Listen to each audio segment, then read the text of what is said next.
৮০০ কোটি মানুষের পৃথিবীতে মাত্র ২৪ জনের হাতে কি পরিমাণ সম্পদ ভাবতে পারেন? তাদের প্রত্যেকের কাছে রয়েছে কয়েক শত বিলিয়ন ডলার।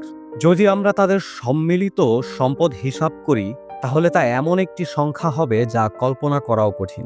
যদি তাদের কথা বলা শুরু করি, তাদের মধ্যে অন্যতম রয়েছে টেসলা খ্যাত ইলন মাস্ক, যার সম্পদের পরিমাণ প্রায় ৩৬০ বিলিয়ন ডলার। তারপরই এই তালিকায় রয়েছে বিশ্ববিখ্যাত ই-কমার্স অ্যামাজনের প্রতিষ্ঠাতা জেফ বেজোস, যার সম্পদের পরিমাণ প্রায় ২০ বিলিয়ন ডলার। এভাবে রয়েছে Mark Zuckerberg, Warren Buffett, Bill Gates, Mukesh Ambani ও গৌতম আদানি সহ আরও অনেকে। এই ২৪ জন ধনকুবেরের কাছে রয়েছে প্রায় $৩.২ কোটি, যার বাংলার টাকার হিসাব করতে হয়তো আপনাকে কাগজ কলম নিয়ে বসতে হবে। এই সংখ্যাগুলো কেবল সংখ্যা নয়, এগুলো আমাদের সমাজ বা ওই যে বলে গ্লোবাল ভিলেজ এর প্রতিচ্ছবি।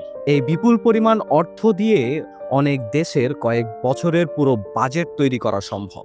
এই ধনকুবেরদের সাফল্যের গল্পে যেমন অনুপ্রেরণার দিক অনেকে দেখেন, তেমনি তাদের সম্পদের বিশালতার মধ্যে অনেকে দেখেন বৈষম্যের উৎকট এক চেহারা।